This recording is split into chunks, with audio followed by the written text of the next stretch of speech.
भक्ति करते करते रिश्ते दूर होने लगते हैं, क्या करें? और अभी वो सब अकेलापन में बदल जाते हैं, तब हम क्या करें? भाई देखो ठाकुर जी कैसे हैं। वरहा पीडम नटवर वपु कर्णयो कर्णकारम विभ्रदवासः कनक कपिसं वैजयन्तीं च मालां रन्ध्रान् वेणोवधर सुधया पूरयन् गोपवृन्दैः वृन्दारण्यं स्वपदरमणं प्राविशत् गीत कीर्ति।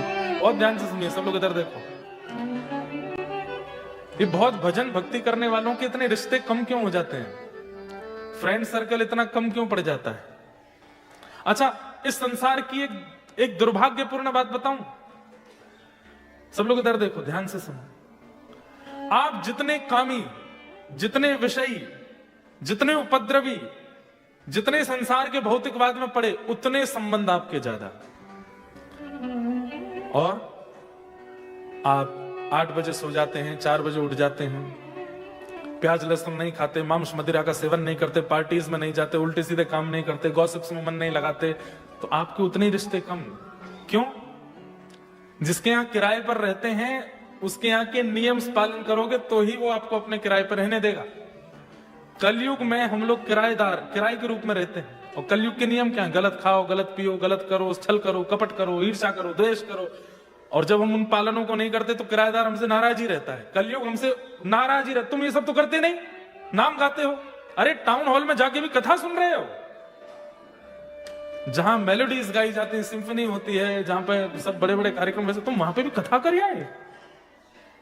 बताता हूं तुमको, तो कलयुग नाराज होकर के संबंध तोड़वाता है। बाकी दूसरा रूप क्या है, दूसरी बात क्या है कि हमारे ठाकुर जी को ना बहुत स्पेस चाहिए होती है आने के लिए। क्यों? मुकुट टेढ़ा, बरहा पीड़म, इतना बड़ा तो मुकुट पहनते हैं सिर पर, और वो भी सीधे रहें तो सीधा रहे ना, ऐसे। तो यहां तक की स्पेस चाहिए। फिर उसके बाद में हाथ भी पूरे यहां से कोहनी उठा लेते हैं, इधर से भी ऐसे बंशी बजाते हैं, तो इतनी स्पेस चाहिए। फिर उसके बाद कमर को लेफ्ट हैंड साइड थोड़ा सा ऐसा कर लेते हैं, और फिर उसके बाद पैर वैर भी ऐसे कर लेते हैं। तो इतनी स्पेस घेरने के लिए जगह चाहिए ना। मन में हमारे बहुत सारे लोग बैठे हैं, तो ठाकुर जी कहते सबको निकालो, तभी तुम्हें भीतर आऊंगा। मुझे आने के लिए स्थान चाहिए, मुझे आने के लिए अवकाश चाहिए। इसलिए ठाकुर जी जब मन में आने लगते हैं, तो जैसे अब आपके यहाँ तो बहुत स्पेशियस है पूरी ऑस्ट्रेलिया ही, यहाँ तो जरूरत ही नहीं होती। कभी दिल्ली मेट्रो में बैठ के देखो, कभी मुंबई की लोकल में बैठ के देखो, इधर से कोहनी मार, इधर से ये कर, इधर हटा, ये कर। बहुत दिन हो गए, अभी कितने 10 दिन हो गए हमको ऑस्ट्रेलिया में, थोड़ी भीड़ भाड़ ऐसे चढ़ नहीं रही हमारे ऊपर। इंडिया में आता है आनंद, भैया थोड़ा जगह दे दो यार, थोड़ा सा खड़े हो, इतनी भीड़ हो गई है वृंदावन में। ठाकुर जी को स्थान चाहिए, इसलिए हृदय से सबको निकाल देते हैं। और जब पूरा स्पेशियस हो जाता है हृदय, तब आते हैं श्याम सुंदर, और फिर आके ऐसे अड़के खड़े होते हैं कि फिर निकल ही नहीं पाते। अच्छा, सीधी वस्तु आवे आएगी, निकल भी जाएगी, लेकिन टेढ़ी मेढ़ी वस्तु आवे तो पहले आएगी बड़ी मुश्किल से, और आ गई तो फिर जाएगी नहीं। हमारे ब्रज वृंदावन की एक लीला सुनाते हैं कि एक गोपी आंख बंद करके बैठी थी। नारद जी महाराज आकर के बोले, हैं वृंदावन में कौन तपस्या कर रहा है? अरे वृंदावन प्रेम की भूमि में आंख बंद करके चित्त में किसको धारण कर रही हो गोपी? तो गोपी कहती है, ये वृंदावन है नारद जी, यहाँ आंख बंद करके किसी को धारण नहीं किया जाता। तो आंख बंद करके चित्त में अड़े हुए श्याम सुंदर से निवेदन कर रही हूं कि निकल जाओ। बहुत देर हो गई है बैठे बैठे, ना काम कर पा रही हूं, ना भोजन बना पा रही हूं, ना पति की सुन पा रही हूं, ना सास की सुन पा रही हूं। चित्त से थोड़ी देर के लिए निकल जाओ ताकि घर के काम कर लूं मैं। वृंदावन उल्टा है, वहां नेत्र बंद करके ध्यान नहीं किया जाता, ध्यान करके चित्त से ठाकुर जी को निकाला जाता है। मीराबाई कहती है, माई मेरे श्याम लगो संग डोले, माई मेरे श्याम लगो संग। समझ में आया? मीराबाई कह रही हैं कि श्याम सुंदर संग ही डोलते रहते हैं, डोलते मतलब घूमते रहते हैं। जित जाऊं उत ठाड़ो ही पावे, जित जाऊं और बिना बुलाए बोले,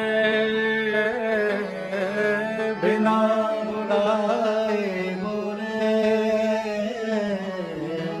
शाम लगो संग डोले, माई मेरे शाम लगो संग डोले, माई मेरे श्याम लगो संग डोले, हे माई मेरे श्याम लगो संग डोले, माई मेरे श्याम लगो संग डोले।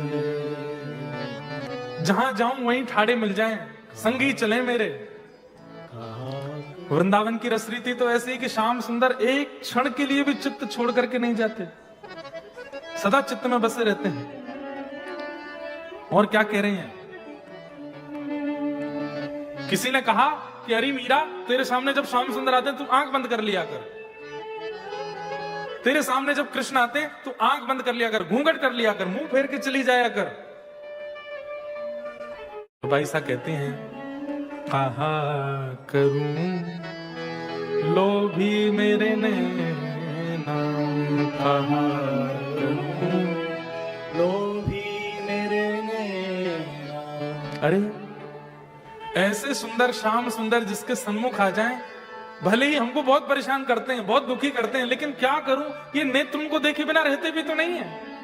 कहा करूं लोभी मेरे नैना, कहा करूं लोभी मेरे नैना। हंस हंस घूंघट खोले, हंस हंस घूंघट खोले, शाम लगो संग डोले, माई मेरे शाम लगो संग डोले, माई मेरे शाम लगो संग। तो अगर भक्ति मार्ग में आओगे तो ये चित्त की क्लीनिंग तो चलती रहेगी। धीरे धीरे धीरे धीरे धीरे अकेले हो जाओगे, सब छोड़ देंगे आपको, कोई नहीं रहेगा साथ में, वही रहेगा जो हरि का है। बाकी संसारी लोग चले जाएंगे। अगर उनकी चिंता हो रही है कि क्यों जा रहे हैं, तो फिर ठाकुर जी को छोड़ो, तो उनके संग ही रहो, क्योंकि ठाकुर जी आएंगे तो मार्जन करेंगे, सबको भगाएंगे चित्त से, कोई अपना फिर प्रिय नहीं लगेगा। एक हितरवंश महाप्रभु की शिष्य प्रणाली में भोरी सखी जी का एक पद है,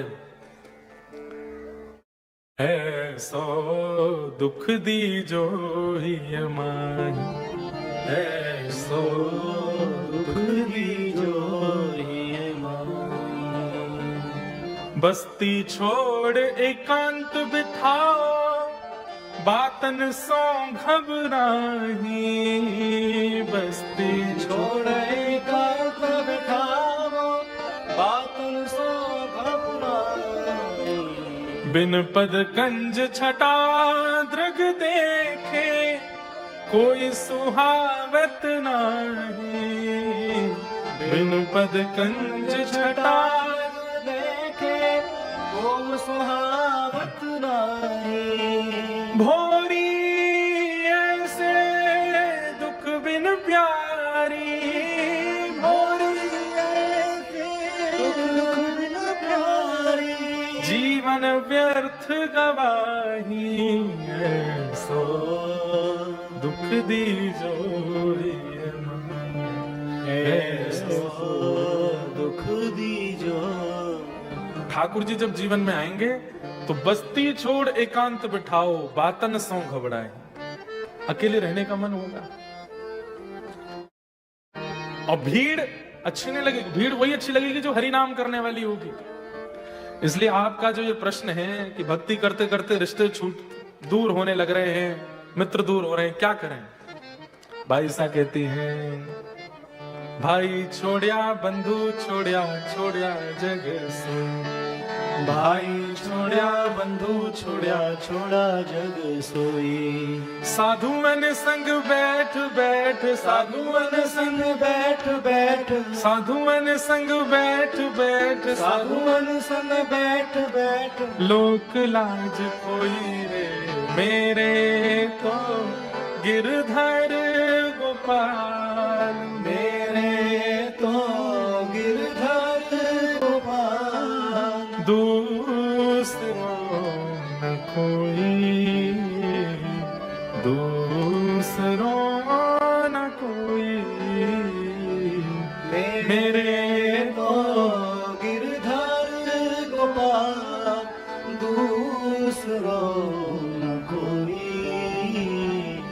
दूसरो न कोई। तो रिश्ते तो छूटेंगे, और इससे अगर डर लग रहा है तो कम कम भजन किया करो, कथाएं भी कम ही सुना करो, क्योंकि इस मार्ग में आने के बाद अकेले रह जाओगे, संसार की दृष्टि में अकेले रह जाओगे। वैसे तो ठाकुर जी चकाचक आनंद करा देंगे, वैसे कोई कष्ट नहीं रहेगा। अगर प्याज लहसुन खाते हैं और बाकी सब नियम पालन करते हैं तो क्या फिर भी हम ठाकुर जी को प्रिय नहीं लगेंगे? ऐसा नहीं है, लेकिन गीता में भगवान एक बात कहते हैं, भुंगते त्वघम पापात ये पचंत्यात्म कारणम। जो बिना मेरा भोग लगाए केवल अपनी जीव को स्वाद देने के लिए भोजन बना के खाते हैं और मेरा भोग नहीं लगाते, वो कहीं ना कहीं अपने पाप को जन्म देते हैं। कौन से पाप? जो पाप गंगा स्नान करने से, तीर्थ यात्रा करने से नष्ट हो चुके हैं, प्रायश्चित करने से खत्म हो गए हैं, वो पुनर्जागृत हो जाते हैं बिना ठाकुर जी को भोग लगाए पाने से। और ठाकुर जी को प्याज लहसुन का भोग लगता नहीं है, क्या करें फिर? कोई बहुत बड़ा पाप नहीं है, अपराध नहीं है, लेकिन प्रयास करो, कम, धीरे धीरे कम करो। क्योंकि तामसिकता है, ये जो टेम्पर हाई होना, बहुत जल्दी गुस्सा आ जाना, ईगो पर लग जाना, ये सब बहुत होता है। ये तामसिक भोजन करने वालों की स्थिति होती है। व्यक्ति जब तामसिक भोजन छोड़ देता ना, धीरे धीरे कामनेस उसके अंदर आने लग जाती है, शांति, सहनशीलता। हम कथा करते हैं, हजारों लोग प्रेम करने वाले हैं, लेकिन सैकड़ों लोग गालियां भी देते हैं, सैकड़ों लोग अपमान भी करते हैं, उल्टे सीधे विरोध भी करते हैं, लेकिन मन पर ज्यादा फर्क नहीं पड़ता। और इन सब का कारण कहीं ना कहीं तामसिकता का त्याग। अच्छा, आप कभी सोचते नहीं कि महाराज जी जीन्स क्यों नहीं पहनते हमारी तरह?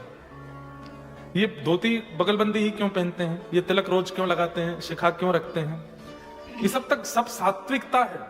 जब सात्विक व्यक्ति रहने लगता है ना, धीरे धीरे धीरे धीरे धीरे धीरे उसके मन पर, उसकी बुद्धि पर उसका असर होता है। और कैसे असर होता है? सहनशील बनने लग जाता है, पेशेंस लेवल उसका थोड़ा ठीक होने लगता है, दूसरों में दोष देखना कम हो जाता है, फालतू की अपवाद, फालतू की बकवाद, इन सब में रुचि कम हो जाती है, हंसना, खेलना, मगन रहना, आनंद में रहना, ये सब उसका प्रारंभ हो जाता है। इसलिए सात्विक रहो। अब बुरा नहीं मानना, ऑस्ट्रेलिया के जो लोग हैं इतनी सी बात पे गुस्सा हो सकते हैं, इतनी सी बात पे गुस्सा हो जाते हैं।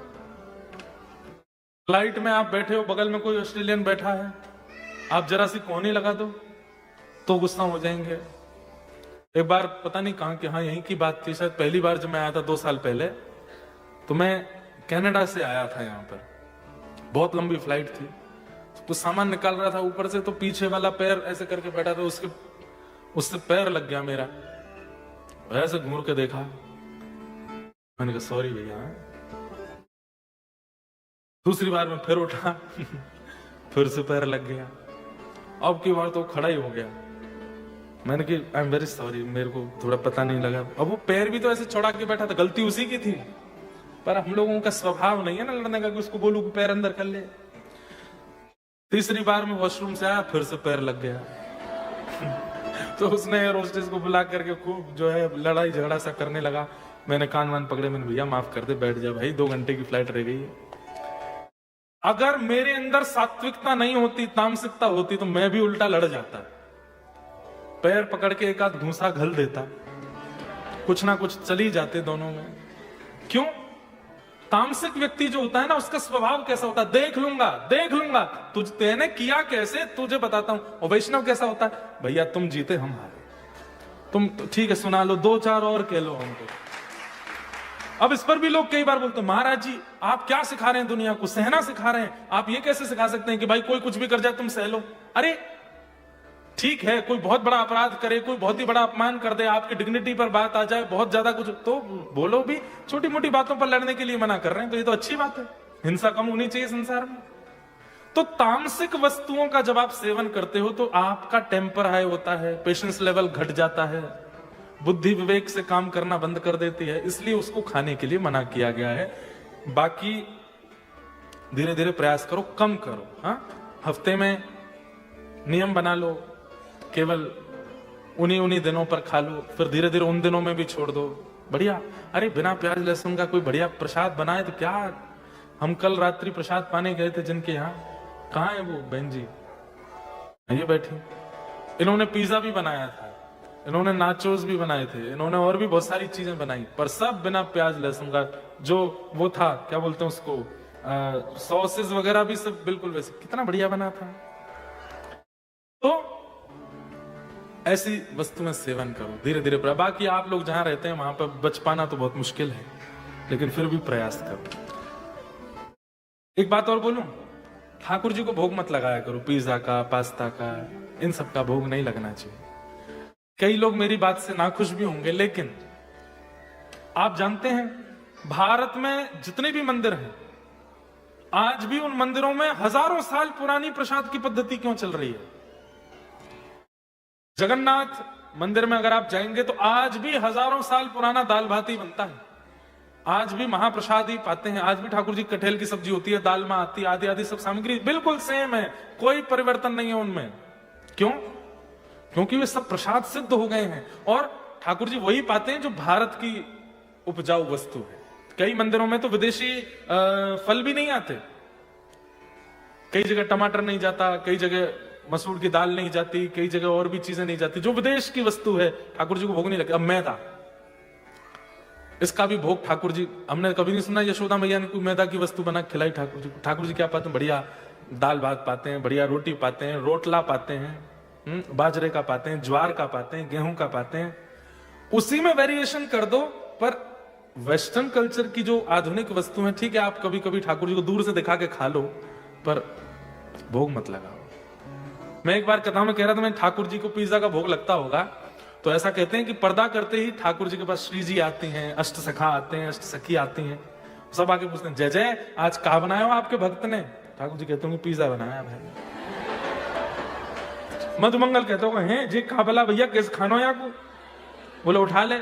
मधुमंगल उठा तो होगा, फिर चीज लंबी खिंचती होगी, अरे लाला जे कहा कर रहा है ते, अरे श्रीदामा ए लंबी से कछु ने करिया है, तोड़ दे बीच में दे, रस्सी खींची चली जा रही है। फिर ठाकुर जी खाते भी होंगे, फिर लंबी मोहते खिंचती होगी, अरे जन कहां वाला है भैया, या तो बढ़िया तो रोटी सा गई है, अपना लगाओ प्रेम से पाओ। तो ऐसा लगता है, तो ठाकुर जी को वही वस्तु दो जो ठाकुर जी को प्रिय लगती है। आपने कल अपनी कथा में कहा था कि आत्मा को ईर्ष्या होती है। अब देखो, ये मैंने कल की कथा दोबारा सुनना, मैंने पहले कहा आत्मा को, फिर मैंने कहा चित्त को। मैंने तुरंत करेक्ट भी किया, थोड़ी सी जीभ फिसल गई थी हमारी। आपने आज पूछ तक लिया कि आत्मा तो सच्चिदानंद है, आप कैसे कह सकते हो कि उसको ईर्ष्या होती है। नैनम छिंदंती शस्त्राणी नैनम दहति पावका। आत्मा ना कभी जलती है, ना कभी मरती है, ना कभी भीगती है, ना कभी ईर्ष्या, ना, तो आपने कैसे कह दिया कि उसको ईर्ष्या होती है। आई एम वेरी सॉरी, आत्मा को नहीं होती है, चित्त को होती है। अगर हमारा पार्टनर भक्ति के अपोज में हो, दीक्षा के अपोज में हो, बिल्कुल सपोर्टिव ना हो, तो उन्हें कन्विंस कैसे करें।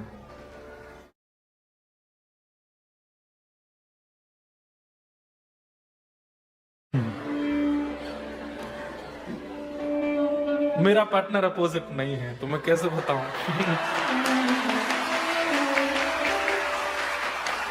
ऑलरेडी कन्विंस्ड है, तो अब क्या बताएं। अब कभी कभी तो कथा में वो बातें बोलती है ना जो अनुभव किया हो, अब जो अनुभव में ही नहीं है वो कैसे बताऊं। लेकिन हाँ, एक की कथा हमको याद है। कौन?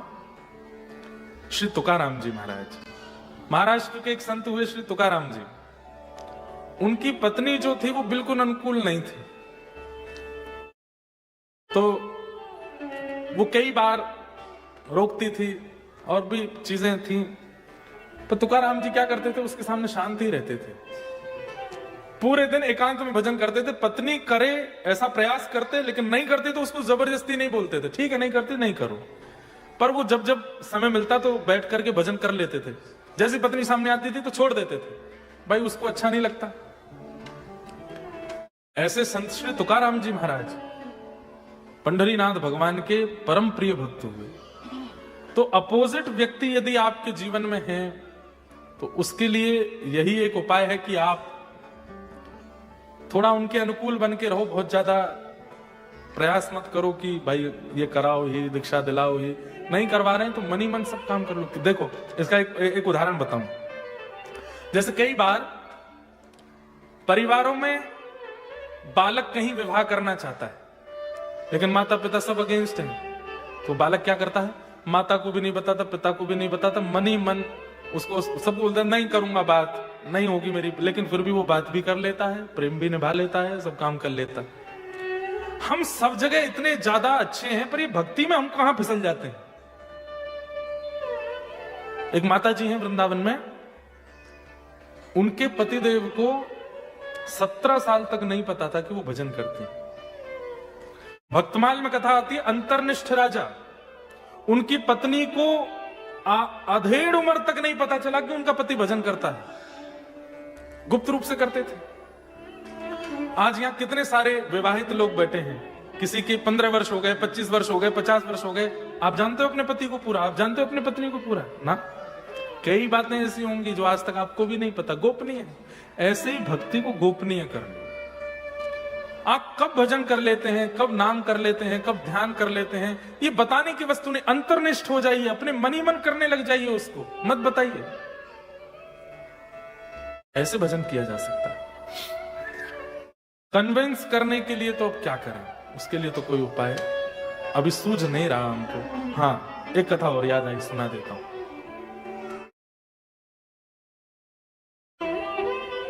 इसको खोलने का कोई पर्पस है, बार बार ये थोड़ा बंद रहता है तो हमको आवाज कम आती है। एक ना भक्त थे, उनका नाम था अंगद जी महाराज। पत्नी से बहुत प्यार करते थे। पत्नी उनकी साधिका थी, कथा में जाती थी, कथा सुनती थी, भजन करती थी, लेकिन अंगद जी नहीं करते थे। और अंगद जी ने अपनी पत्नी से कहा, मैं तुमको भजन में नहीं रोकूंगा और तुम मुझको भजन करने के लिए कभी बोलना नहीं। उनकी पत्नी ने कहा ठीक है। 10, 15, 20 वर्ष निकल गए विवाह को। पत्नी अपने कथा में जाती थी, गुरुजनों के पास भी जाती, सत्संग भी करती, लेकिन अंगद जी महाराज ने नियम बना रखा था, शाम होते ही घर आ जाना, कहीं भी जाओ सत्संग आदि करो, मैं तुमको रोकूंगा नहीं, लेकिन मुझसे कभी कहना नहीं कि चलो। एक बार की बात, एकादशी का दिन था। अंगद जी की पत्नी अपने गुरुजी और सब संतों से बोली कि आप लोग सब हमारे घर आ जाओ। जो सामने बैठे ना कैमरा के आसपास, वो थोड़े से कमर मत लगाना, वो नहीं तो गिर गिरा जाएगा, वो इसलिए वो नहीं, इट्स ओके। मेरे को बोला गया पीछे से, इसलिए मैंने बोला। मुझे कोई फर्क नहीं। क्या बता रहा था मैं? हाँ, तो अंगद जी की पत्नी एकादशी के दिन अपने गुरु और सब जो कथा आदि करते थे सबको बोल के आई कि आज मेरे घर सत्संग कीजिए। सब कथावाचक आदि सब श्रोताजन सब पहुंच गए अंगद जी की पत्नी के पास, और वहीं घर में ही कीर्तन हो रहा था, वहीं कथा हो रही थी, सब नाच रहे थे, गा रहे, उत्सव मना रहे थे, ढोल नगाड़े मजीरा सब बज रहे थे। अंगद जी शाम को, एक राजा के मंत्री थे, तो लौट करके जब घर आए, और घर में उन्होंने देखा कि इतना ऊधम मच रहा है, यहाँ पे सब ये कथा कर रहे हैं, ये सब क्या हो रहा है। आकर के उन्होंने तो चिल्लाना शुरू किया, हल्ला करना प्रारंभ कर दिया, बुरा भला बोलना प्रारंभ, मेरा घर है, धर्मशाला बना दिया इसको, निकलो सब लोग यहां से, और अभद्र बोल के सबको भगा दिया। उनकी पत्नी बोली, आप मुझे कुछ भी कह दीजिए, लेकिन आपने मेरे आचार्यों को, गुरुओं को, कथा वक्ता और सब श्रोताओं को सबको भगा दिया। अरे तो देवी, मुझसे पूछना चाहिए था करने से पहले, मेरे घर में ये सब नहीं चलेगा, तुम बाहर जाके कथा सुनो, मेरे घर में कोई सत्संग आदि नहीं होगा। तो पत्नी ने कहा ठीक है, मेरे गुरु और आचार्यों की अवहेलना करने वाले मेरे पति भी हैं, तो मैं उनका मुख नहीं देखूंगी। मैं जीवन भर आपके पास रहूंगी, मैं जीवन भर आपकी सेवा करूंगी पत्नी के नाते, लेकिन आपका मुख नहीं देखूंगी, ये मेरा नियम। और उसी दिन उनकी पत्नी ने घूंघट कर लिया अब अंगद जी बोलते हैं, बात करते हैं, घर में आते हैं, पत्नी घूंघट में ही रहती है, नहीं दिखाती मुख। 1 साल 2 साल निकल गए, अंगद जी का अब मन नहीं लगता। अंगद जी बोले क्या करें, घर जाने की इच्छा भी नहीं होती, पत्नी बात ही नहीं करती है, मौन हो गई है, शांत हो गई है, बस रोटी बना के दे देती है, वस्त्र दे देती है, जो मेरी जरूरतें हैं उनको पूरी कर देती है, बाकी ना मुझसे बात करना, मुझको देखना, कुछ भी नहीं। एक दिन अंगद जी ऐसे दुखी दुखी जा रहे थे तो देखे एक जगह कथा हो रही थी, तो अंगद जी बोले इस कथा ने ही मेरा घर सब बर्बाद किया, सुनो तो सही एक बार बैठ के, है क्या यहाँ पे। अंगद जी जाकर के जैसे ही बैठे कथा में, थोड़ी देर सुनते सुनते सुनते इतना 1-1.5 वर्ष बाद 2 वर्ष बाद पहली बार उनको बड़ी शांति लगी, बहुत सुख मिला। और थोड़ी देर में ही सब खड़े हो गए और अपने अपने घर को जाने लगे। तो अंगद जी बोले आप सब कहां जा रहे हो? बोले कथा विश्राम हो गई, सब अपने घर जा रहे। अब कब होगी? बोले अब तो ये विश्राम हो गई, अब तो 7 दिन की थी, आज 7वां दिन पूरा हो गया। तो अंगद जी इतने व्याकुल हो गए, अब मैं कथा कहां सुनूंगा? बोले इन महाराज जी की कथा दूसरे गांव में 10 दिन बाद है। तो अंगद जी को 10 दिन काटने भारी पड़ गए, 10 दिन बाद उस गांव में पहुंच गए, वहां भी पूरी कथा सुनी। अब तो अंगद जी की ऐसी स्थिति हो गई, प्रेम से कथा सुनते हैं। 1-1.5 वर्ष ऐसे ही निकला, पत्नी घर में बात नहीं करती। 1-1.5 वर्ष बाद उन महाराज जी की कथा फिर से उनके गांव में हुई। तो गांव में जब कथा हुई, 1-1.5 वर्ष में रसिक तो बनी गए थे। कथा में जैसे कीर्तन हुआ तो सब नृत्य कर रहे थे, भावावेश में अंगद जी भी नृत्य कर रहे थे। अंगद जी को नहीं पता कि उनकी पत्नी भी वहां बैठी है, उनकी पत्नी को नहीं पता कि अंगद जी भी बैठे। तो सब नृत्य कर रहे थे, तो सब लोग देख रहे थे कौन कैसा नाच रहा है। पत्नी ने देखा ये व्यक्ति बड़े भाव में नृत्य कर रहा है, कौन है? और जैसे ही ध्यान से देखा, मेरे पतिदेव, ये अंगद जी। और इतने भाव में नृत्य, नेत्रों से अश्रु गिर रहे हैं। जब इस अवस्था में देखा तो समझ गए हैं ये बदल चुके हैं। लौट करके जब वो घर आए तो आज पत्नी ने घूंघट नहीं किया। तो अंगद जी महाराज आते बोले देवी मैं घर आ गया हूं, मुंह ढक लो अपना। तो पत्नी बोली अब नहीं छुपाना मुंह, आप जब हरि विमुख थे तो मुंह छुपाया था, अब आप हरि सन्मुख हो गए तो अब क्यों छुपाऊं? देख लीजिए मेरा मुखारबिंद, 2 साल से नहीं देखा आपने। अंगद जी ने देखा, देख के क्या बोले, देवी पता नहीं अब पहले जैसे देखने की इच्छा भी नहीं हो रही है। ठाकुर जी की जब से कथा चित्त में आई है, अब तो बस उन्हीं को देखने की इच्छा है। इतनी प्रसन्न हो गई उनकी पत्नी। और अंगद जी और उनकी पत्नी ने खूब फिर आगे और भी चरित्र है। महाप्रभु जगन्नाथ जी से ये मिले, इन्होंने मणि ठाकुर जी को उपहार में दी। तो बस ऐसे तरीका है, ठाकुर जी से प्रार्थना करो कि जो हमारे हैं वो कैसे भी आपके हो जाएं। किन्हीं का प्रश्न है कि मुझे एंजाइटी, घबराहट बहुत होती है, डर जाती हूं बहुत, प्लीज हेल्प मी, मुझे उपाय बताइए। आप अगर हो सके तो गजेंद्र मोक्ष का पाठ किया करो। जिनका भी ये भाव है, YouTube पर गजेंद्र मोक्ष चलाइए और उसका PDF अपने हाथ में लीजिए, साथ में उसका पाठ किया कीजिए। और दूसरा है नारायण कवच। गजेंद्र मोक्ष और नारायण कवच, इन दोनों का पाठ करना प्रारंभ कर दीजिए। घबराहट, डर, एंजाइटी, डिप्रेशन, ये सबसे उभरने में बहुत सहायक होगा। और तीसरा, चलते फिरते, उठते बैठते, खाते पीते, जॉब पर, कहीं भी कृष्ण कृष्ण कृष्ण कृष्ण कृष्ण कृष्ण बोलते रहा करो। और जब भी एंजाइटी लगे तो श्री कृष्ण गोविंद हरे मुरारे, हे नाथ नारायण वासुदेव, श्री कृष्ण गोविंद हरे मुरारे। एक कोई नाम, एक कोई मंत्र, उसको आश्रय ले लीजिए। गजेंद्र मोक्ष रात्रि में, नारायण कवच सुबह में। इसका पाठ सुन करके साथ में पढ़िए, याद करिए। जिस दिन याद हो जाएगा उस दिन के बाद हमको मिलना, एंजाइटी नहीं होगी, डर नहीं लगेगा, घबराहट नहीं होगी। ये दोनों ही श्रीमद् भागवत में है और इंटरनेट पर उपलब्ध है, वहां से आप ले सकते हैं।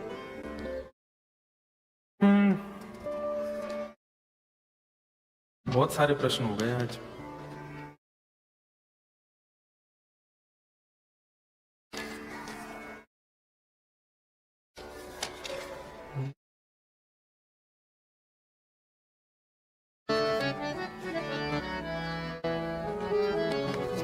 सबको प्रणाम, जय श्री कृष्ण।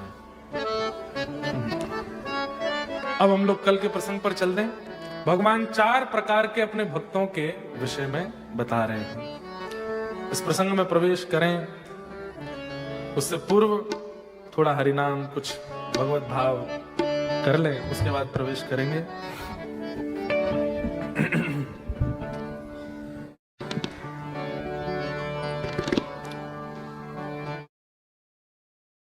हरि का भजन करो, हरि है हमारा। हरि का भजन करो, हरि है हमारा। करताल बजा के गाओ।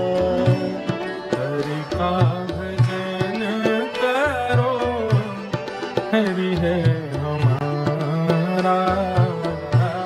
हरि का भजन करो, हरि है हमारा। हे हरि नाम लेने वाला, हरि नाम लेने वाला, हरि नाम गाने वाला, हरि नाम गाने वाला।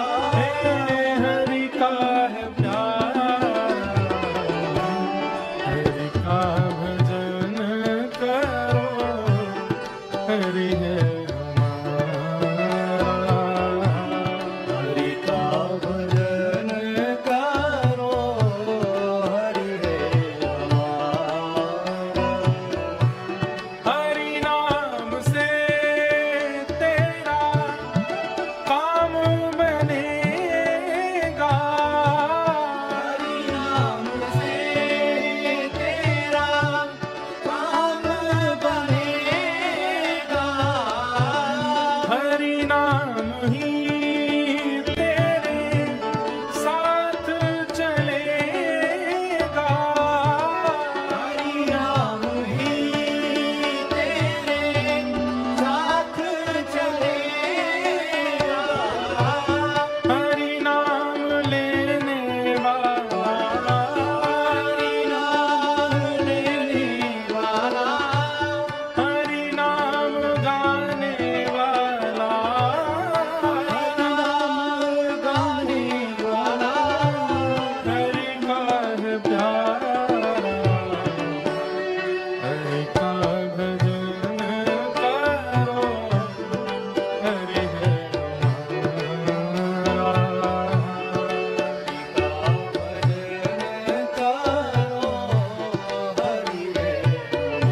श्री राधा गिरधर लाल की।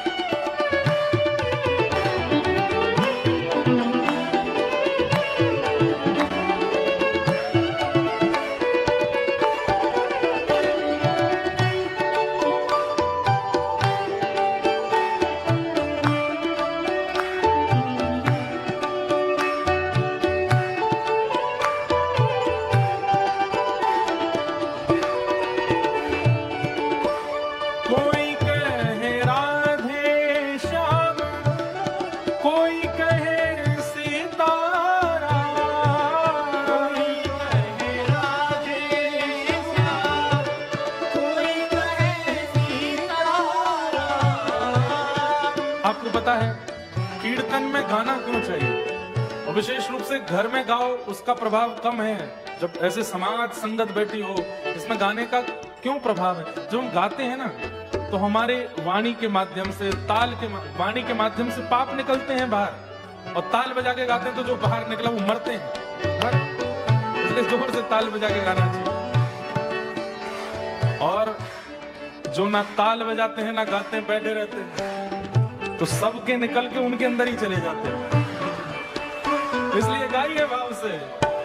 हे कोई कहे राधे श्याम, कोई कहे सीताराम।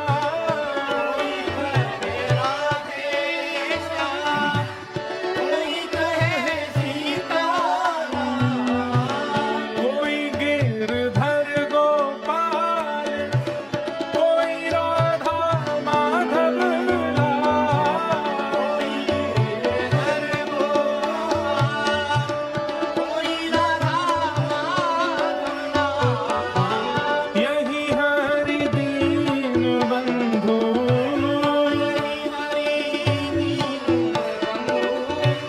यही हरि करुणा सिंधु, यही हरि करुणा ओ नमो बारंबार हरि का भजन करो, हरि है हमारा।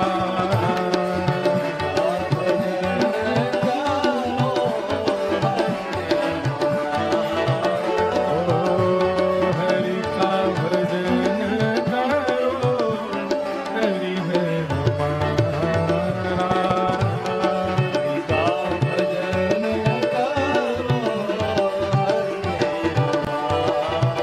हे हरे कृष्ण कृष्ण कृष्ण हरे हरे, हरे कृष्ण कृष्ण कृष्ण हरे हरे, हरे राम राम राम हरे हरे, हरे राम राम राम हरे हरे, हरे कृष्ण कृष्ण कृष्ण हरे हरे, हरे कृष्ण कृष्ण कृष्ण हरे हरे, हरे राम राम राम हरे हरे, राम राम हरे हरे, हे हरे कृष्ण कृष्ण कृष्ण हरे हरे, कृष्ण कृष्ण कृष्ण हरे हरे, हरे राम राम राम हरे हरे। हरे राम राम हरे हरे, हे मैया तेरे पाँव पड़ूं एक बार हरि बोल, मैया तेरे पाँव पड़ूं एक बार हरि बोल, मेरे भैया तेरे पाँव पड़ूं एक बार हरि बोल, मैया तेरे पाँव पड़ूं एक बार हरि बोल, प्रेम दाता नित्य बोले बोल हरि हरि बोल, प्रेम दाता नित्य बोले बोल हरि हरि बोल, प्रेम दाता नित्य बोले बोल हरि हरि बोल, प्रेम दाता नित्य बोले बोल हरि हरि बोल, हरि बोल हरि बोल हरि हरि हरि बोल, हरि बोल हरि बोल हरि हरि हरि बोल, हरि बोल हरि बोल हरि हरि हरि बोल। हरि बोल हरि हरि हरि बोल, आपके अगल बगल में जो नहीं बोल रहे हैं और या ताली भी नहीं बजा रहे या धीमे धीमे बस हरि बोल ऐसे कर रहे हैं, उनके पैर पड़ो, मैया तेरे पाँव पड़ूं एक बार हरि बोल, मैया तेरे पाँव पड़ूं एक बार हरि बोल, भैया तेरे पाँव पड़ूं एक बार हरि बोल, मैया तेरे पाँव पड़ूं एक बार हरि बोल, हरि बोल हरि हरि हरि बोल, हरि बोल हरि बोल हरि हरि हरि बोल, हरि बोल हरि बोल हरि हरि हरि बोल, हरि बोल हरि बोल हरि हरि हरि बोल, हरि बोल हरि बोल हरि हरि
के लौटा कि तू हो प्यारे, विराज जाओ सभी लोग,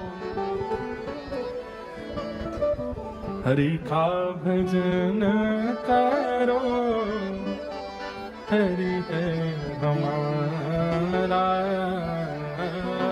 हरि का भजन करो, हरि है हमारा। तो कल हम लोग कथा में श्रवण कर रहे थे कि देवभूति माता कपिल भगवान दोनों का संवाद चल रहा है और भगवान अपने 4 प्रकार के विशिष्ट भक्तों के विषय में बता रहे हैं, जिसमें सबसे पहले भगवान ने तामसिक, उसके बाद राजस और फिर सात्विक। कितने लोगों को याद हैं तीनों? बस अरे झूठ में ही हाथ खड़े कर दो, कौन सा परीक्षा लेनी है। कल कितने लोग नहीं आए थे, वो हाथ ऊपर करो। तो कल की कथा आप लोग YouTube पर सुन लेना, हाँ, और एक बार जरूर सुन लेना। 4 प्रकार के ठाकुर जी के भक्त होते हैं, जिसमें ठाकुर जी को 2 प्रकार के नहीं प्रिय हैं और 2 प्रकार के प्रिय हैं। कौन कौन से प्रिय नहीं है? तामसिक और राजस। तामसिक भक्त किसको कहते हैं, थोड़ा सूक्ष्म में बता दूं। जो कथा भी सुनते हैं, मंदिर भी जाते हैं, नियम भी करते हैं, लेकिन सारे उल्टे सीधे काम भी करते हैं।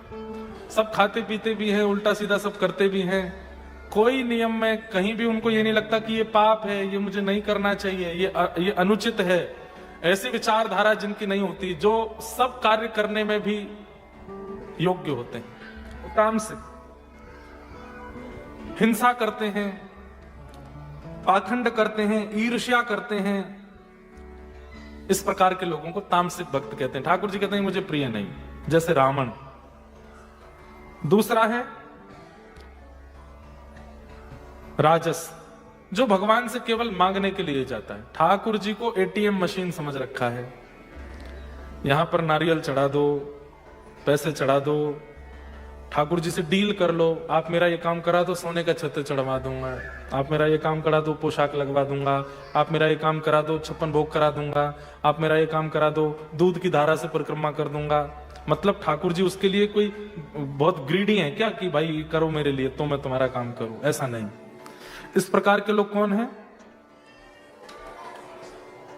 राजस, जो केवल ऐश्वर्य, यश, कीर्ति, इन सब के लिए ठाकुर जी का भजन करते हैं। फिर आता है सात्विक, जो हर क्रिया के पीछे विश्वास करता है कि मेरी सामर्थ्य नहीं थी, ठाकुर जी ने कराया। मेरी योग्यता नहीं थी, ठाकुर जी ने कराया। मैं तो केवल प्रयास कर रहा हूं, मैं तो योग्य ही नहीं हूं, ठाकुर जी करा रहे हैं। इस प्रकार की भावना रखने वाला सात्विक। अब ठाकुर जी कह रहे हैं मैया, अब मैं आपको चौथे भक्त के बारे में बता रहा हूं जो मुझे बहुत प्रिय है। और ये चौथा भक्त कौन है? लक्षणम भक्ति योगस्य निर्गुणस्य हृदाहतम अहैतुक्यव्यवहिता या भक्ति पुरुषोत्तम। ये चौथे प्रकार के भक्त कैसे होते हैं भैया? इनमें भक्ति के सारे लक्षण होते हैं। भक्ति के लक्षण कौन कौन से होते हैं? वाग्गदगदा द्रवते यस्य चित्तम रुदत्य भिक्षणम हसति क्वचिच्च विलज्ज उद्गायत नृत्यते च मद्भक्ति युक्तो भुवनम पुनातु। वाग्गदगदा, मेरी कथा सुनते सुनते जिसकी वाणी गदगद हो जाए, मेरी बातें करते करते जिसका कंठ भरावे। द्रवते यस्य चित्तम, मेरी याद में जिसका चित्त द्रवित रहता है। वाग गदगदा द्रवते यस्य चित्तम रुदत्य भिक्षणम, कभी भी रोने लग जाता है मुझे याद करके। हसती क्वचिच्च, कभी प्रसन्न हो जाता है मेरे वैष्णव भक्तों को देख के। विलज्ज उद्गायत नृत्यते च, मेरे कीर्तन में लज्जा रहित होकर के नृत्य करता है, कीर्तन करता है। मद्भक्ति युक्तो भुवनम पुनातु। मैया, ये मेरे चौथे प्रकार के भक्त हैं जिन्हें मैं निर्गुण भक्त कहता हूं। और ये निर्गुण भक्त कैसे होते हैं?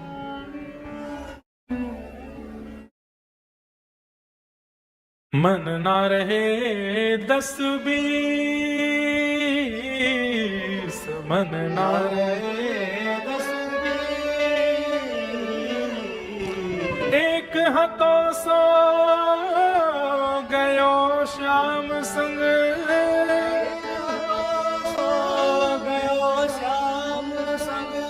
को राधे कोई मन ना रहे। गोपियां ब्रज की कह रही हैं, निर्गुण भक्त का लक्षण क्या है? एक मन काम में लगा लिया, एक मन घर में लगा लिया, एक मन बेटे में लगा लिया, एक मन पत्नी में लगा लिया, एक मन बच्चों में लगा लिया, एक मन पैसे में लगा लिया और एक मन वृंदावन में भी लगा लिया। गोपियां कहती हैं 10-20 मन है क्या हमारे पास? एक ही है और वो एक में ही लगता है। गोपियां उद्धव जी से कह रही हैं एक ही था हमारे पास, एक हतो सो गयो श्याम संग, वो भी श्याम सुंदर ले गए अपने साथ।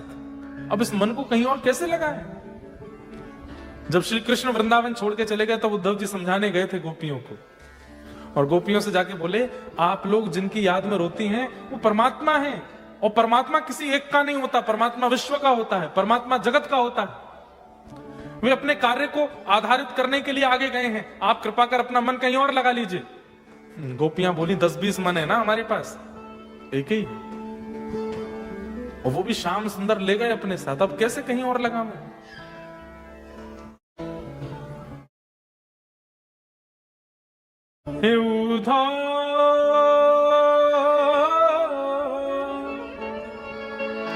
मत यो समझाने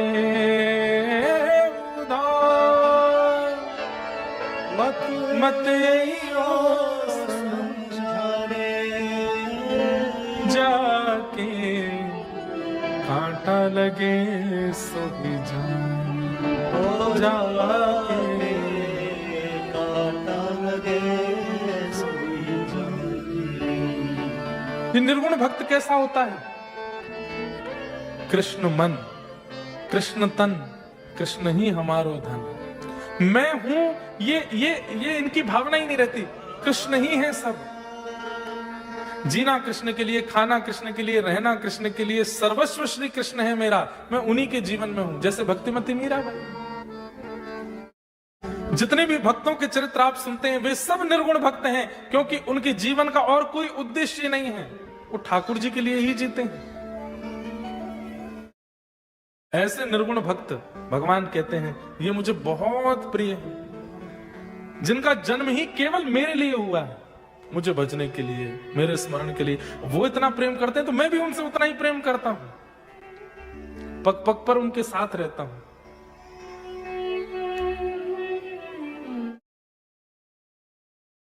निर्गुण भक्त, इसके अंदर नाम ही है निर्गुण, इसके अंदर कोई गुण ही नहीं है, केवल एक ही गुण है, क्या? कृष्ण गुण। चलत कृष्ण, उठत कृष्ण, बिठत कृष्ण, बोलत कृष्ण, कृष्ण कृष्ण कृष्ण, सब जगह कृष्ण है। कृष्ण मन कृष्ण धन, कृष्ण ही हमारो धन, आठों याम ऊधो हमें, कृष्ण ही सो काम है। ये निर्गुण भक्ति की परिभाषा है। वह उस वस्तु को स्वीकार नहीं करेगा, वह उस जगह को स्वीकार नहीं करेगा, वो उस भाव को स्वीकार नहीं करेगा, वो उस व्यक्ति को स्वीकार नहीं करेगा जो कृष्ण विहीन है। सब जगह कृष्ण चाहिए बस। भगवान कहते हैं ये निर्गुण भक्त कैसे होते हैं? बोले मुझसे कुछ नहीं मांगते, और कभी कभी इनकी मृत्यु के बाद में मुक्ति भी देता हूं तो मुक्ति भी नहीं मांगते, इनको मुक्ति भी नहीं चाहिए। सालोक्य शास्त्र सामिप्य सारूप्य एकत्यमुप्युत, दीयमानं न गृह्णन्ति बिना मत सेवनम जना। ठाकुर जी कह रहे हैं मैं अपनी 5 प्रकार की मुक्ति भी इनको देता हूं, इनको वो भी नहीं चाहिए। कितनी प्रकार की मुक्ति होती है? 5। कौन कौन सी मुक्ति होती है? ध्यान से सुनो। पहली मुक्ति का नाम है सालोक्य, मतलब व्यक्ति भजन करता है और जब अपने प्राण त्याग देता है तो उसको उस लोक की प्राप्ति होती है जहां ठाकुर जी निवास करते हैं। उसको कई लोग वैकुंठ कहते हैं, कई लोग उसको गोलोक धाम कहते हैं, कई लोग उसको साकेत कहते हैं। राम उपासकों के लिए साकेत धाम, कृष्ण उपासकों के लिए गोलोक धाम, नारायण उपासकों के लिए वैकुंठ धाम। लोक की प्राप्ति हो जाती है। कभी कभी चलते फिरते ठाकुर जी दिख जाते हैं, ये सालोक की मुक्ति है। वो लोक मिल जाता है जहां ठाकुर जी रहते हैं। दूसरी मुक्ति का नाम क्या है? शाष्टी।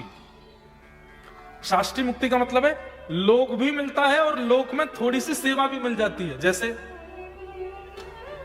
ठाकुर जी घूमने जाएंगे तो ठाकुर जी के साथ रहने की सेवा मिल जाएगी, ठाकुर जी की पीतांबरी आदि सिलने की सेवा मिल जाएगी, भोजन बनाना आता है तो प्रसाद बनाने की सेवा, परोसने की सेवा मिल जाएगी, ठाकुर जी का श्रृंगार करने की सेवा मिल जाएगी। ये शाष्टी मुक्ति, लोक भी मिलता है और वहां कुछ सेवा भी मिल जाती है। तीसरी मुक्ति कौन सी है? सामिप्य। सामिप्य का मतलब क्या है? अब शाष्टी मुक्ति मिली है, वो पूरे दिन इंतजार करेगा, भोजन की सेवा है तो जब भोजन का समय होगा तभी मिलेगा ठाकुर जी से। लेकिन सामिप्य व्यक्ति कैसा है? ये ठाकुर जी के संगी रहता है। ठाकुर जी जहां जाते हैं इसका हाथ पकड़ के चलते हैं, इसके बातें करते हैं, इसी के संग खेलते हैं, कूदते हैं, आनंद करते हैं, सो भी जाते हैं इसके पास। सामिप्य। सालोक्य, शाष्टी, सामिप्य और चौथी है सारूप्य। ठाकुर जी जैसा रूप मिल जाता है, ठाकुर जी जैसे शंख चक्र गदापद में मिल जाते हैं, ठाकुर जी जैसे रूप हो जाता है। फिर ठाकुर जी कभी कभी श्रृंगार कर देते हैं, अपने जैसा बना देते हैं। कभी कभी कहीं जाना है तो ठाकुर जी उसी को भेज देते, जाओ तुम चले जाओ मेरी जगह। सारूप्य, ठाकुर जी जैसा रूप। और अंतिम मुक्ति है एकत्वम। दो नहीं रहते, मुक्ति मिली और फिर ठाकुर जी में ही विलीन हो गए। आपका कोई अस्तित्व ही नहीं है, ठाकुर जी ही। ये चार प्रकार की मुक्ति हैं, लेकिन ठाकुर जी कहते हैं निर्गुण भक्त कैसा है? दीयमानम न ग्रहणंती। इन पांचों मुक्तियों को भी वो स्वीकार नहीं करता, नहीं चाहिए मुझे। तो क्या मांगता है? एहो विधि ना तो पे अचरा पसार मांगू, एहो विधि ना तो पे अचरा पसार मांगू। क्या? जन्म जन्म दीजो याही ब्रज बसिवो। हे मैया, ये निर्गुण भक्त कैसा होता है? ये मुक्ति की कामना नहीं करता, ये पांचों प्रकार की मुक्तियों को छोड़ देता है। और मुझसे क्या कहता है? बोले कि हे नाथ, कुछ देना ही चाहते तो एक ही वरदान दे लो। बोले क्या? व्रज में मेरा जन्म हो जाए, वृंदावन मुझको मिल जाए, और कुछ नहीं चाहिए मुझे। मुक्ति नहीं चाहिए, मुझे वृंदावन चाहिए। और वृंदावन में भी क्या मांगता है? अहीर की जाति। आप कहोगे महाराज जी ऐसा कैसे हो सकता है? कोई ठाकुर जी का इतना बड़ा सामिप्य प्राप्त करने के बाद में फिर विरह रूपी वृंदावन क्यों मांगेगा? मांगा है। किसने मांगा? उद्धव जी ने मांगा। जब उद्धव जी वृंदावन गए थे, मुझे उद्धव प्रसंग कहना नहीं है, बहुत विरह हो जाता है, लेकिन थोड़ा सा स्पर्श करूं। उद्धव जी जब वृंदावन गए थे तो भगवान से बोल के गए थे, क्या? चुटकियों में ब्रजवासियों को समझा के शाम तक वापस आ जाऊंगा मैं। भगवान बोले कब तक आओगे? बोले शाम तक। अच्छा, सरल भाषा का प्रयोग करना। मेरे ब्रजवासी बड़े भोले हैं, अनपढ़ गंवार जैसे हैं, पढ़े लिखे नहीं है, ज्यादा वेद वेदांतों की बातें मत करना। तुम बृहस्पति के शिष्य हो, संस्कृति बोलते हो, धारा प्रवाह। उद्धव जी बोले आप चिंता मत करो, मैं बृहस्पति का शिष्य हूं, मेरी बात पत्थर की लकीर हो, मैं जो बोल दूं सामने वाले को मानना ही पड़ता है। ब्रजवासियों को समझा के आ जाऊंगा मैं। 6 महीने बीत गए उद्धव जी को वृंदावन में। हमारे वृंदावन में कहते हैं ज्ञान बजाई डुमडुमी, प्रेम बजायो ढोल। उद्धव जी की ज्ञान की डुमडुमी बज गई और ब्रजवासियों के प्रेम का ढोल बज गया। ढोल के आगे डुमडुमी की आवाज आती। 6 महीने हो गए उद्धव जी को, लंबी चौड़ी दाढ़ी हो गई है, बाल सब जटा बन गए हैं, तन की सुध बुध नहीं है उद्धव जी को। और उस स्थिति में उद्धव जी 6 महीने बाद अपनी झोली पसार करके विधाता से कहते हैं, भागवत जी में श्लोक है, आशाम हो चरण रेणु शाम हम शाम वृंदावने किमपि गुलमलत औषधीना। हे विधाता, मैं इन ब्रजवासी और गोपियों के चरण रज को माथे से तो लगाना चाहता हूं, लेकिन मैं योग्य नहीं हूं, कृपा करके एक वरदान मुझको दे दीजिए। बोले क्या? मेरा पुनर्जन्म हो और मैं अगले जन्म में मानव बन के ना आऊं, तो ब्रजमंडल की एक पौधा बन करके आऊं और यहां पौधा बन करके रहूं। जब जब हवा चले तो इन ब्रजवासियों की रज अपने आप आकर के मुझको सना दिया करे, ऐसी कृपा मुझ पर कर दीजिए ना। मुझे इस व्रज का एक पौधा बनना है। उद्धव कौन है? भगवान का परम सखा है, दैत्य सखा, और वो कह रहा है कि मुझे व्रज की एक वृंदावन का एक पौधा बना दो। इसका मतलब क्या है? मिलन से ज्यादा, संयोग से ज्यादा सुख विरह देता है। आज कथा मिल गई है आपको, आज आप प्रसन्न हो, लेकिन जब कल से कथा नहीं होगी, कई लोग रोएंगे, कई लोग भावुक होंगे, कई लोग व्याकुल होंगे। वो व्याकुल, वो भावुकता, वो विरह, वही चित्त का मार्जन करती है, चित्त को पवित्र करता है। उद्धव जी महाराज कहते हैं, मुझे व्रजमंडल का एक पौधा बना दो। हम भी हर वर्ष अपने ठाकुर जी के उत्सव में एक पद गाते हैं, बधाई में दीजो श्री व्रजधाम, बधाई में दीजो श्री व्रजधाम। बन उपवन और मोर बानर में, बन उपवन और बानर में, कहीं लिख ली जो मेरो नाम, कहीं लिख ली जो मेरो नाम। बधाई में दीजो श्री व्रजधाम, बधाई में दीजो श्री व्रजधाम। ठाकुर जी कह रहे हैं, मैया ये निर्गुण भक्त कैसे? इनको मुक्ति भी नहीं चाहिए, इनको वैकुंठ भी नहीं चाहिए, इनको स्वर्ग भी नहीं चाहिए, तो इनको मैं भी नहीं चाहिए, तो क्या चाहिए? बोले केवल मेरी याद चाहिए इनको, और मेरी याद में केवल तड़पना चाहते हैं, रोना चाहते हैं, विरह में रहना चाहते हैं, बस मुझे याद करना ही इनका सर्वधन होता है। ये निर्गुण भक्त है। मैया कहते हैं, ये आपको कैसे लगते हैं? तब ठाकुर जी कहते हैं, अनुब्रजम में हम नित्यम पूये ये तन्य रेणु भी।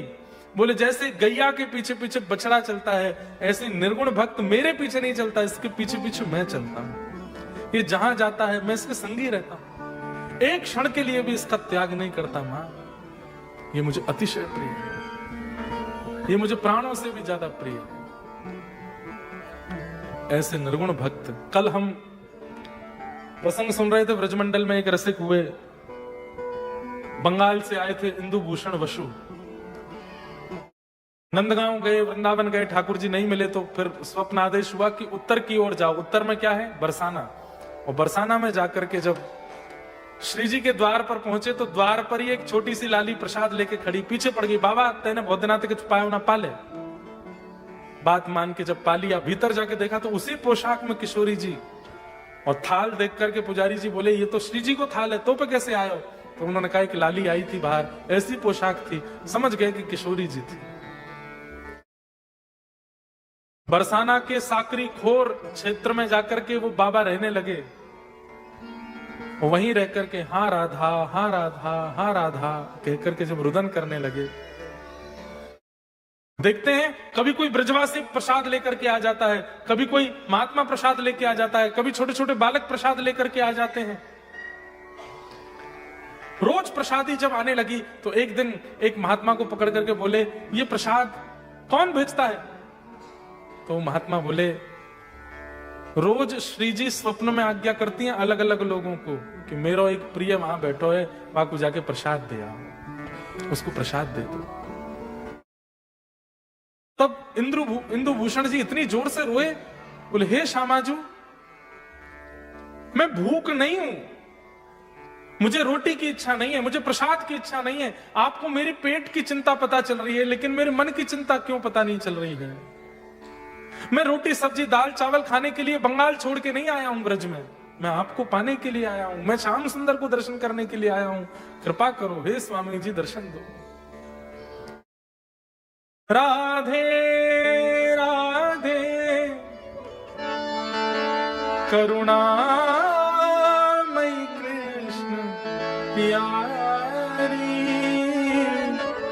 मेरी सुधरी जो श्री वृषभानु दुलारी, मेरी सुधरी जो श्री वृषभानु दुलारी। जब रुदन करने लगे, किशोरी जी प्रकट हो गए और प्रकट होकर के अर्धरात्रि में उनको दर्शन दिया है।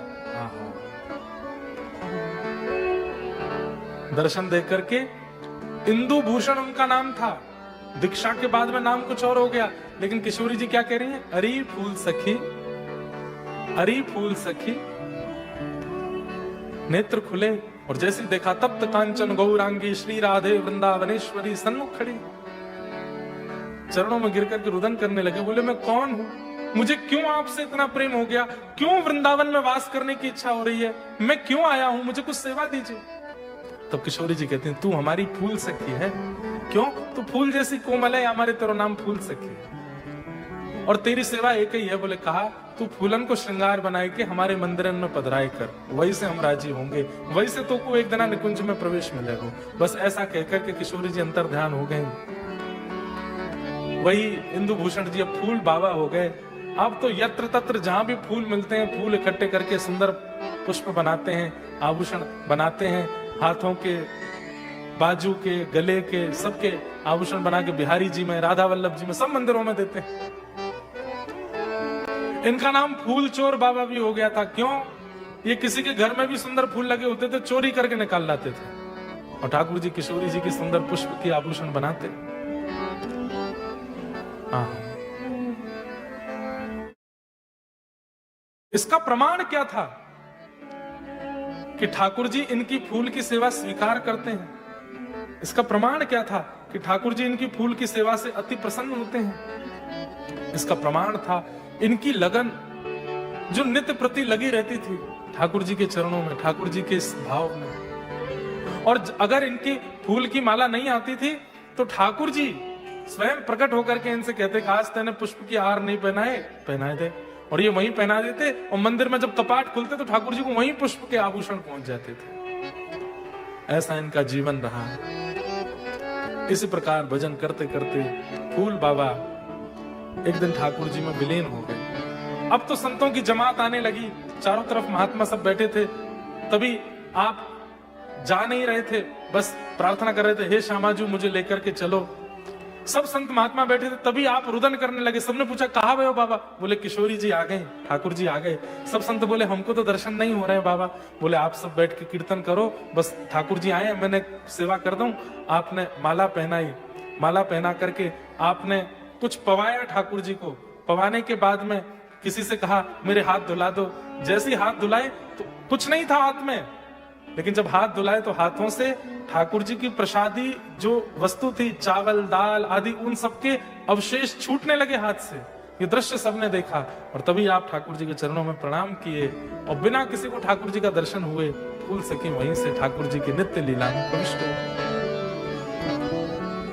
इन्हें कहते हैं निर्गुण भक्त, जिन्हें कुछ नहीं चाहिए, ठाकुर जी का नित्य प्रेम, नित्य विहार, बस इसी में जिनको सुख मिलता है, ये निर्गुण भक्त है। ठाकुर जी कहते हैं ऐसे निर्गुण भक्तों को मैं एक क्षण के लिए भी नहीं छोड़ता, सदा उनके संग ही रहता हूं।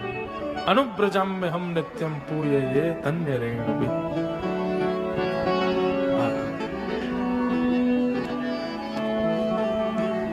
हमारे विनोद बाबा महाराज गाते हैं,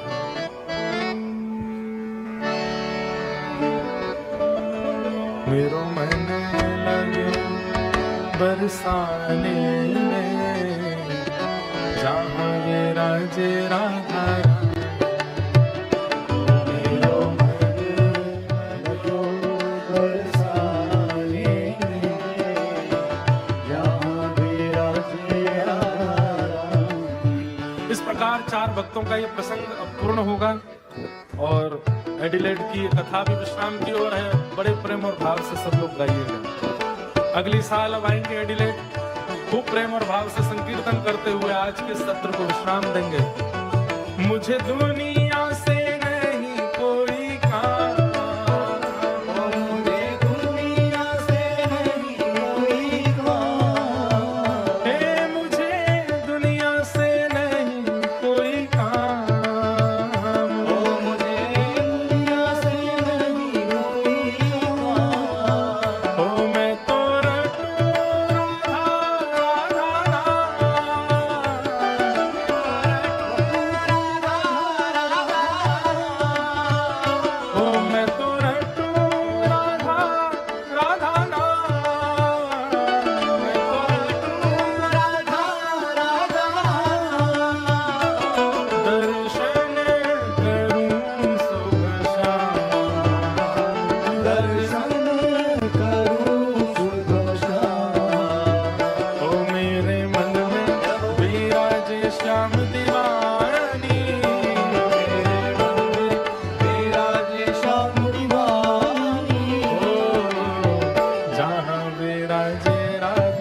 जो कान्हा मेरो काम न जाने, जो कान्हा मेरो काम न जाने।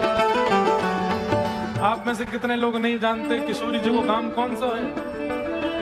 जो बैठे हैं उनको नहीं पता कि काम कौन सा है, जो खड़े हैं बस उनको पता। अरे ऊंचो बरसानो बताए गई रे, ऊंचो बरसानो बताए गई रे, ऊंचो बरसानो बताए गई रे, ऊंचो बरसानो बताए गई रे, बरसाने की चोरी राधा गोरी गोरी, बरसाने की चोरी राधा गोरी गोरी, करके इशारों बुलाए गई रे, करके इशारों बुलाए गई रे, करके इशारों बुलाए गई रे, करके इशारों बुलाए गई रे,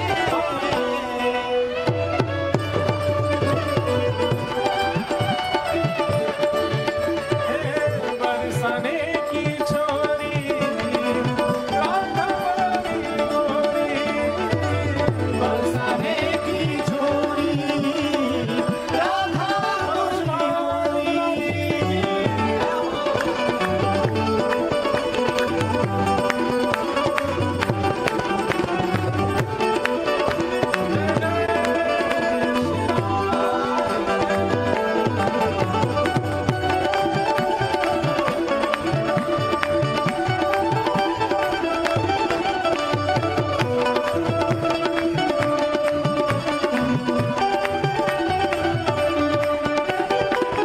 जो कान्हा मेरो नाम न जाने, जो कान्हा मेरो नाम न जाने, जो कान्हा मेरो नाम न जाने, जो कान्हा मेरो नाम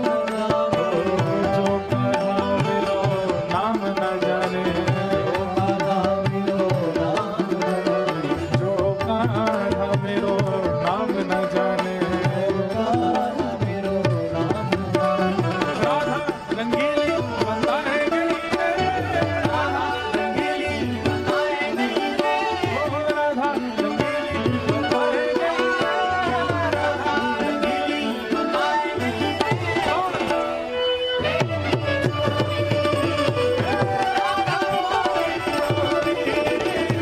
बरसाने की छोरी राधा गोरी गोरी, ओ करके इशारों बुलाए गई रे, करके इशारों बुलाए गई रे, ओ करके इशारों बुलाए गई रे, करके इशारों बुलाए गई रे, ओ बरसाने की छोरी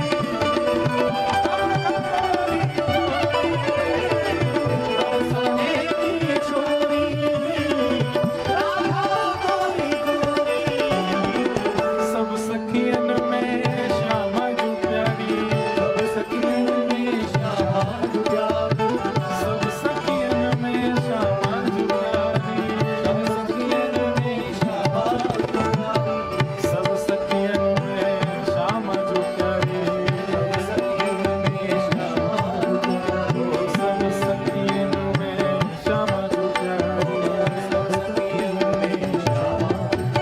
अरे मोहन के मन को लुभाए गई रे, मोहन के मन को लुभाए गई रे, हाँ मोहन के मन को लुभाए गई रे, मोहन के मन को लुभाए गई रे, बरसाने की छोरी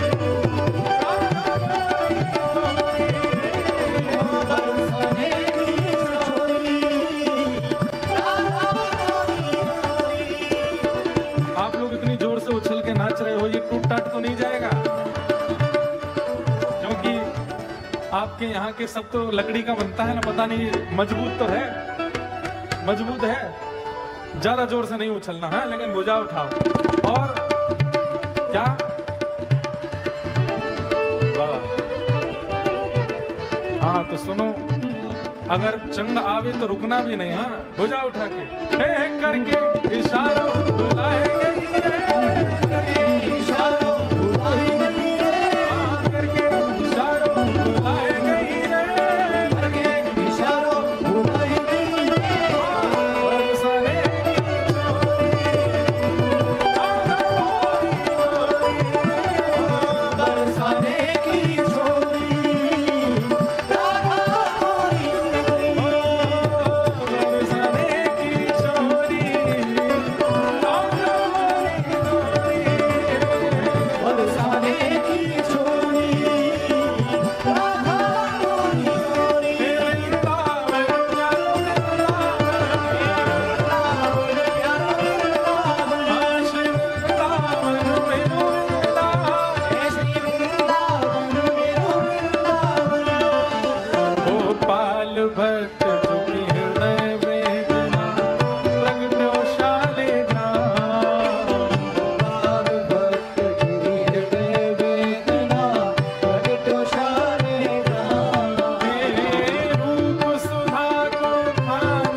की कृपा से यह रस प्रगटो वृंदावन अभिराम। की कृपा से है रस प्रगटो वृंदावन अभिराम। हम सबको मिलवावे वारो, सबको मिलवावे यह आनंद करवावे वारो, आनंद करवावे वारो। एडिलेड में बुलावे वारो। एडिलेड में बुलावे वारो। ओ श्री राधा गिरधर लाल, वृंदावन में वृंदावन, वृंदावन में वृंदावन। हे श्री वृंदावन प्यारो वृंदावन, वृंदावन में वृंदावन। यह आनंद करवावे वारो, आनंद करवावे हे हमारो गिरधर लाल, वृंदावन में वृंदावन, ओ वृंदावन में वृंदावन,